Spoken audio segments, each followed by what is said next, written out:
If you say the word instead of beach and you're targeting the American market with ads or content, you've got a big problem. In this case, you're saying a swear word instead of the word beach. And this kind of a switch from I to E happens everywhere. Those words very quickly change the meaning completely, and it's really, really important that we never, ever mix them up if we want to sound clear and more American in our content. Hey, I'm Dylan. I'm a foreigner just like yourself. I used to have a very strong accent, and now I have a crystal clear American accent, which I changed to using Hollywood accent techniques. Now I help educational creators just like yourself to do the same so that you can sound more credible and trustworthy in your content and ultimately make more money. So to avoid any funny business here with YouTube taking the video down or censoring it because I'm swearing a lot, I'm going to avoid using the word BITCH for now, and we're going to just stick with placeholder words to describe the two sounds that we have to look at here in order to avoid beach turning into that swear word. Specifically, I'm going to be using the names the ship sound, I, and the sheep sound, E, like this. All right, first I want to give you some more examples of where the sound switch happens and as a result, a meaning switch as well. So first we have the placeholder names that I use for these two sounds, which are ship, I, right, the vessel, as opposed to sheep, the animal. As you can hear, if I mix them up, they will sound like each other immediately. The same thing will happen for the following examples as well, which are lip and leap.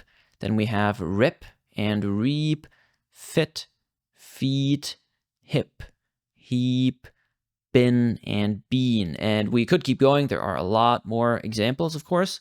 It may be good to point out that this the meaning switches are obviously very common, especially for one-syllable words like this, because that is usually then the literal only difference between those two words.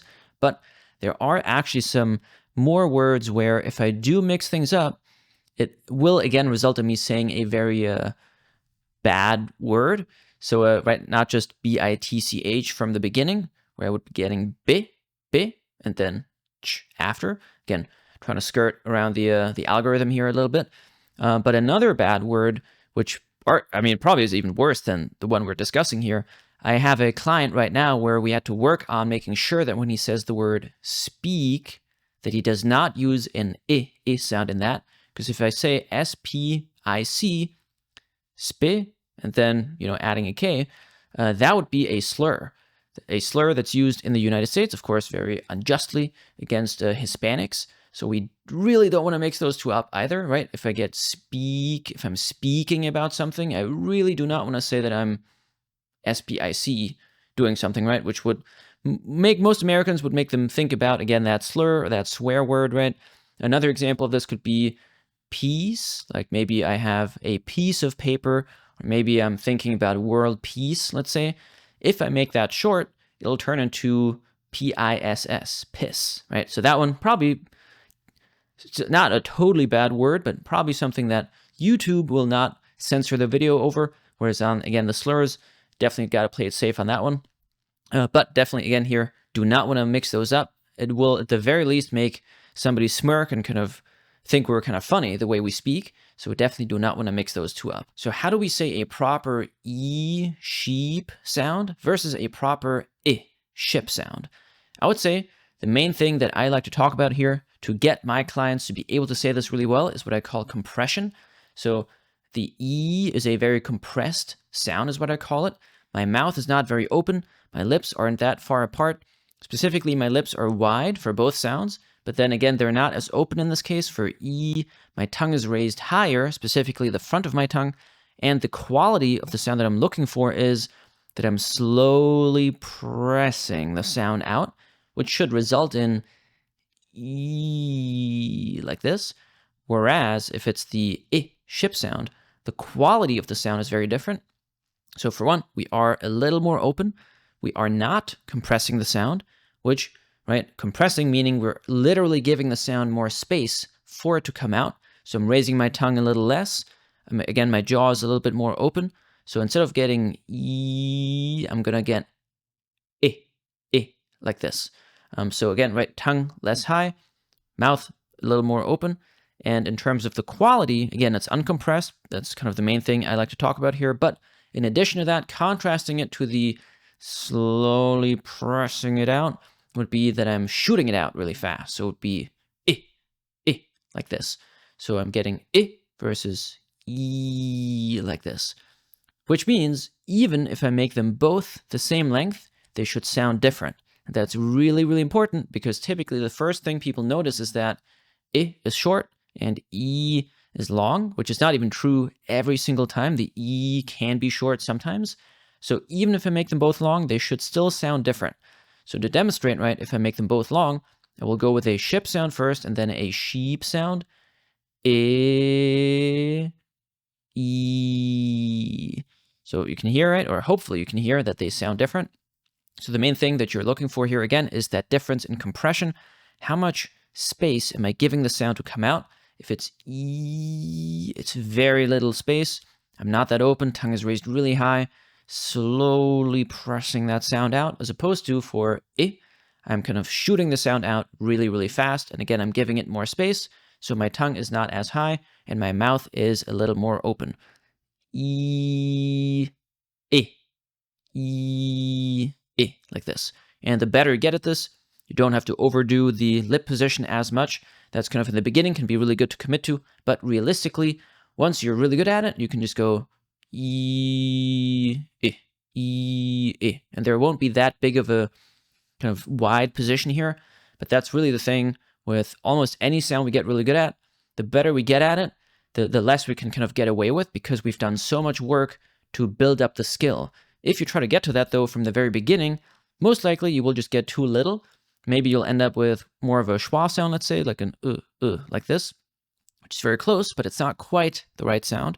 So we'd have to really make sure that you're building the skills first, building the foundation here, and then you're going to work on doing a little less, a little less, a little less to make it nice and relaxed and nice and efficient. All right, let's get back to those example words, and I'm going to read them out loud for you. Most likely you will have a bit of a hard time if you're watching this video, right? Odds are you have a hard time saying these really well. So as you're repeating after me, most likely you will have a bit of a difficult time as well really telling if you're saying them correctly. Unless you're maybe picking it up super well already, but if that's not you, I would highly recommend, and even for anybody really, I recommend doing this. As you're repeating after me, record yourself on your phone, ideally with video or with audio. Both are good, but definitely video would be better, especially if your goal is to be making content and ads. You should be taking any opportunity to be on camera to get more practice in, of course, but definitely record yourself so that you can tell if you actually did what you set out to do. Because very often, if we just say something, we're like, I think I kind of did it, but we're not really sure. If you have the recording, you will be sure because you will immediately hear if you said it badly or if you said it well. So definitely record yourself in this. That being said, I'm going to go into the words, right? So we have ship, sheep, lip, leap, rip, reap, fit, feet, hip, heap, bin, bean. So now when you're using the word beach, you really want to make sure that you're using that long E sheep sound, not the ship sound. Now, the next question that you might have is, how can I even know which sound to say? Like, how do I know I should be saying an I as opposed to an E or the other way around? And that's a really good question, and that's realistically one of the harder things for most people.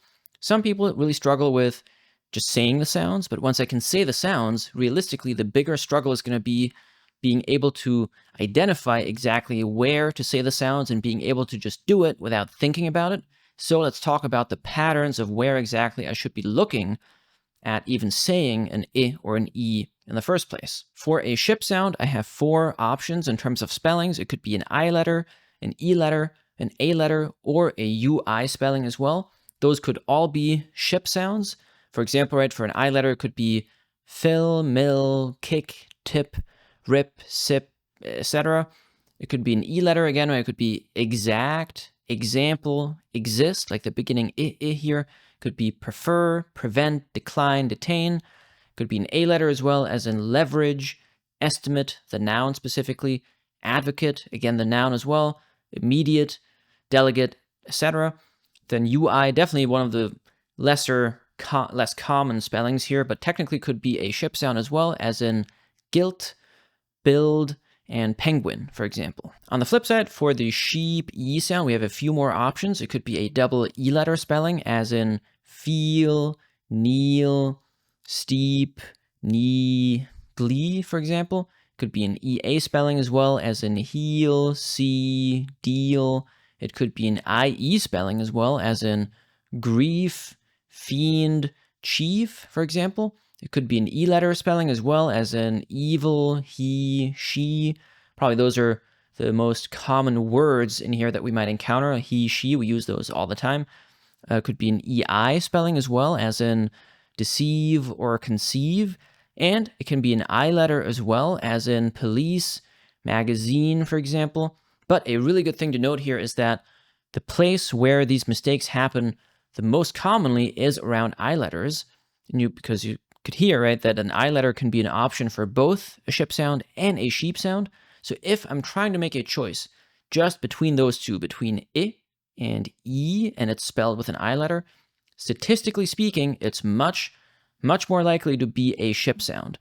And I didn't actually learn about this in acting school. I only really realized this after I made a bunch of learning materials for my students, where I was like, oh, I mean, on these I letter words, the vast majority of them are ship sounds. So that's kind of a good little extra tip for you here. If you have an I letter and you just have to make a choice based on statistics, a ship sound is going to be much more likely than a sheep sound. Again, if you're specifically making a choice between those two. It could be other things technically as well. It could be like an I double vowel as well, for example. So you can't rely just on that. But again, if you're specifically choosing between I or E, if it's spelled with an I letter, most likely it'll be a ship sound. Not every single time, but maybe like 90-95% of the time for sure. So it is a very reliable pattern to use. So if you actually want to get good at this, what I recommend doing is to read out loud a lot. So this could be any text. It could be a book, an internet article. It could be an Instagram caption, a DM. It could be a comment. It doesn't really matter. As long as you're encountering a lot of words, then as you're doing that, you get a chance to say those words out loud, of course, and you want to identify, okay, is that a ship sound or is that a sheep sound? Based on what we learned today, right, those spelling patterns, then just kind of listening to how people are saying it, and you want to get in the habit of being like, okay, well, that's a ship sound, that's a sheep sound. And then the more you do that, the more you're going to be able to apply that live in a conversation, because you're just a lot more familiar with what the options are, and you can make educated choices as well. And then, of course, you should be recording yourself as well, because realistically, if you are aiming to create content and ads targeting Americans with your face in it and with you speaking, you have to get used to doing that. So the more practice you get in with that, the better for sure. And of course, it's going to be a really good tool for you to notice if you are doing things correctly, or at least the way that you set out to do them. So this is the kind of slower, self-guided method of doing this, because you have to rely on your own hearing and listening the whole way through to really be able to pick up on your own mistakes. If you want to significantly reduce the time it takes to get really good at this, I highly recommend to seek somebody out that has done this before. They have actually transformed their own accent successfully, and they have also helped others to change their accents as well. If you'd like to do that with me, there's a link in the description below. It'll take you to an application form where you can apply to work with me, or you can also join my free community.